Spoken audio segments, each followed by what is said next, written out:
আমি বাসটা থেকে পার হয়ে বামে ঢুকতে বললেই উস্তাদ, উস্তাদ যাইতে দেন, একটু মাইরা দিয়েন না। এই যে বের হয়ে আসলাম, বুঝছেন, এই বাইকের মজা হচ্ছে ঢাকা শহরে এইটা।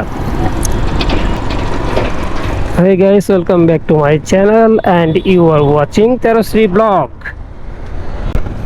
অনেকদিন ধরে ঢাকায় থাকি, তো টুকটাক ব্লগিংও করতেছি কিছুদিন যাবত। তো ঢাকাতে এখন পর্যন্ত কোনো ব্লগ আমি করি নাই, মানে আসলে হয়ে ওঠে নাই। ভাবলাম যে ঢাকার একটা ফুটেজ আপনাদের সাথে শেয়ার করি। ঢাকাতে কোনো ব্লগ করা হয় নাই, ঢাকার একটা ব্লগ করি। তো এটা ভেবেই আসলে মূলত আজকে ক্যামেরাটা অন করলাম। এত ধুলা রে, এই বাসটার আগে আমাকে যেতে হবে। বাসটা নাই তো ধোয়া দিয়ে আমাকে একেবারে মাথায় দিচ্ছে। নট অনলি ধোয়া এবং ধুলা দুইটাই। দেখেন অবস্থা, আজকে এত ডাবল ডেকার কেন? এই রোডেতে এত ডাবল ডেকার থাকে না। তো ডাবল ডেকারে কি হয়েছে আজকে? আসলে একটা জিনিস খেয়াল করলাম, সেটা হচ্ছে ঈদের পরবর্তী এক সপ্তাহ মানে ঢাকা শহর যেরকমটা থাকে, যদি সারাটা বছর ঢাকা শহর এরকম থাকতো, উফ, মানে কি যে ভালো লাগতো, মানে কি যে আরাম, মানে একটু যানজট নাই, রাস্তাঘাট ফাঁকা ফাঁকা, কি যে ভালো লাগছে এই একটা সপ্তাহ। বাট এই যে এখন আবার শুরু হয়ে গেছে যানজট, মানে মানুষজন সব ঢাকামুখী হয়ে গেছে, ঢাকায় ফেরত আসতেছে। তো এই সমস্ত কারণে এখন আবার সেই আগের চিত্র ফিরে আসছে। এই যে দেখেন জাম হয়ে গেছে যদি এখানে। তো গাইস, আমি এখন আছি হচ্ছে জাপান সিটি গার্ডেন। এটা হচ্ছে জাপান সিটি গার্ডেন, এটা মোহাম্মদপুরের ভিতরে পড়ছে। এই যে দেখেন এইখানে বাসগুলো ঘুরায় রাস্তা জাম বাজায় দেয়। এখন একটু কম আছে, এখানে রাস্তার মাঝখানে দাঁড়িয়ে বাস থেকে যাত্রী নামায় উঠায়, এই কারণে রাস্তা প্রচুর জ্যাম হয়ে যায়। এটা হচ্ছে টোকিও স্কোয়ার, একটা শপিং মল, খুবই পপুলার এই এলাকার জন্য। শ্যামলী দিয়ে, এখান দিয়ে শ্যামলী দিয়ে বের হয়ে তারপর আমি চলে যাব বাড়িধারার দিকে। তো এই হচ্ছে অবস্থা।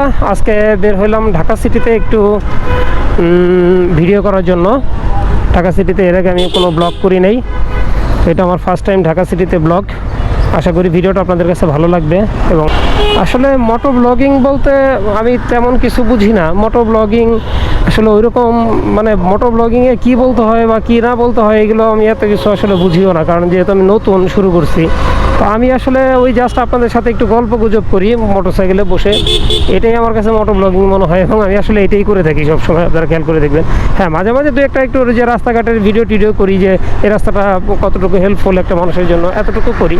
বাট এছাড়া আর তেমন মানে ওইরকম কোনো টপিকস বা নির্দিষ্ট কোনো মানে সার্টেন টপিক্সে আমি কথা বলবো, বিষয়টা এরকম না। আমি জাস্ট আপনাদের সাথে আড্ডা মারার জন্যই আর কি, যে যাচ্ছি একা একা বিরক্ত লাগতেছে যাইতে, আপনাদের সাথে একটু গল্প গুজব করলাম, তো এইটুকুই আর কিছু না।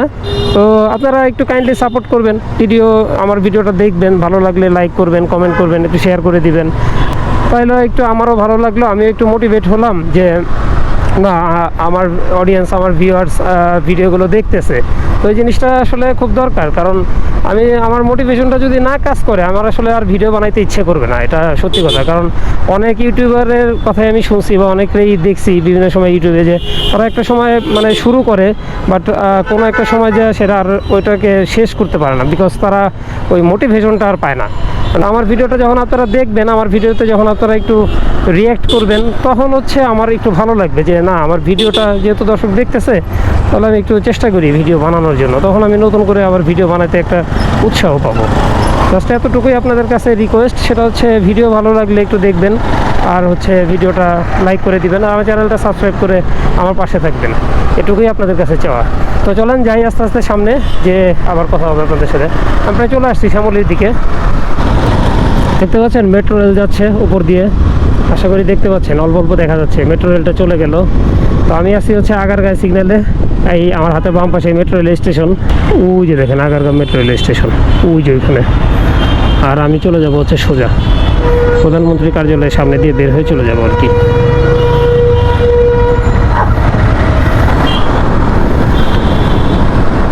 তো সিগন্যাল পার হয়ে চলে আসলাম। Wow, nice. ঢাকায় তো আসলে এত জোরে গাড়ি চালানো যায় না, তারপরে ধরেন এই রাস্তাটাতে একটু ফাঁকা পাওয়া যায়, একটু ফাঁকা পেলে মোটামুটি জোরে চালানো যায় আর কি। তো দেখেন নর্মালি আমি 60+ গতিতে এই জায়গাটাতে গাড়ি চালাচ্ছি। সামনে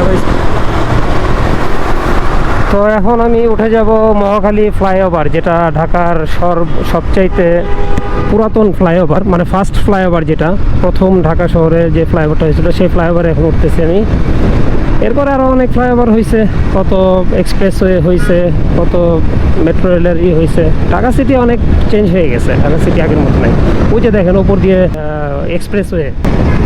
ফ্লাইওভারটাতে কিন্তু আসলে মানে বাইক চালায় মজা আছে। ফ্লাইওভারটা খুব স্মুথ তো, আর হচ্ছে অত বেশি যানজট ফ্লাইওভারে থাকে না।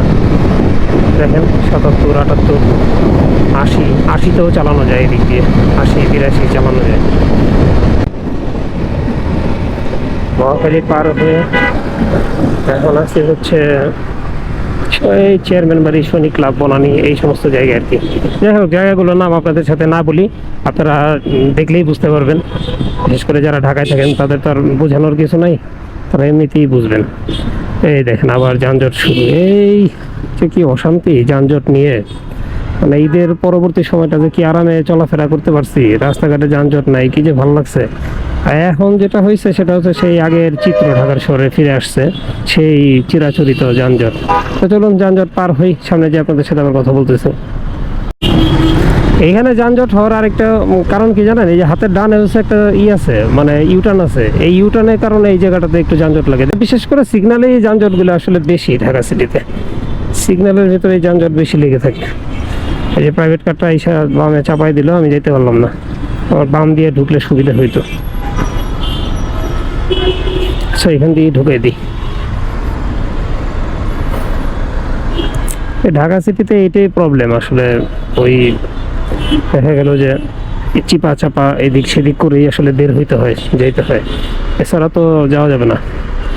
তো বাইকের মজা এটাই, বাইক নিয়ে চলাফেরা করলে ওই যানজটের যে আসল চিত্রটা সেটা অতটা বেশি গায়ে লাগে না। গায়ে লাগে না কি জন্য জানেন? এই দেখেন চিপা চাপা আমি বের হয়ে চলে আসলাম।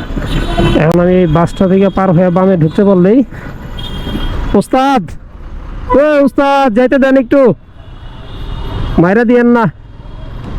এই যে বের হয়ে আসলাম, বুঝছেন? এই বাইকের মজা হচ্ছে ঢাকা শহরে এইটা।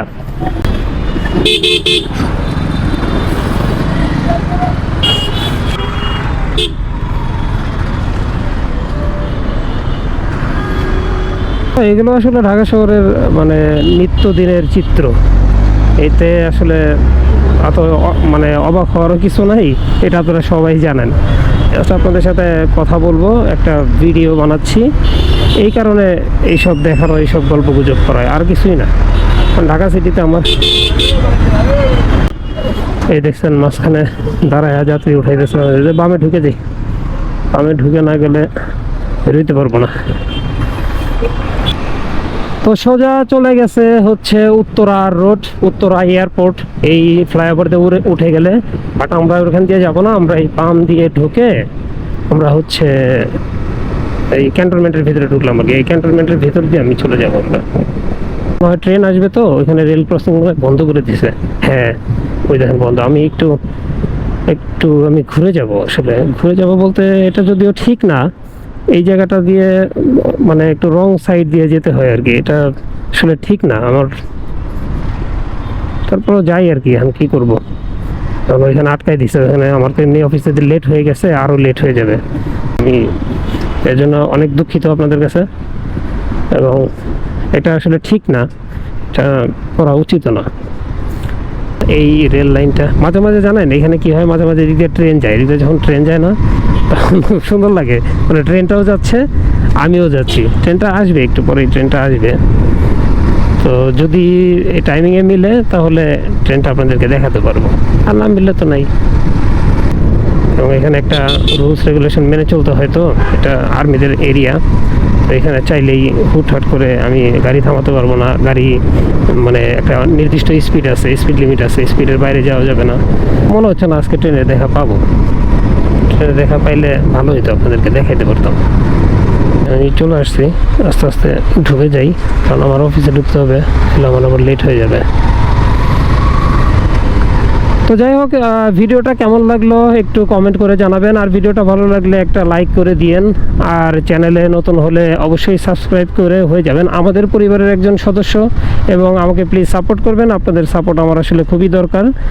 তো আজকে আর ভিডিওটা বড় না করি, ঢাকা সিটিতে এই ফার্স্ট টাইম আমার ব্লগ ছিল। কেমন লাগলো ব্লগটি জানিয়ে দিবেন। তো আবার নতুন কোনো ভিডিও নিয়ে আবার আসবো। ততদিন পর্যন্ত ভালো থাকেন, সুস্থ থাকেন, দেখাবে নতুন কোনো ভিডিওতে। টাটা।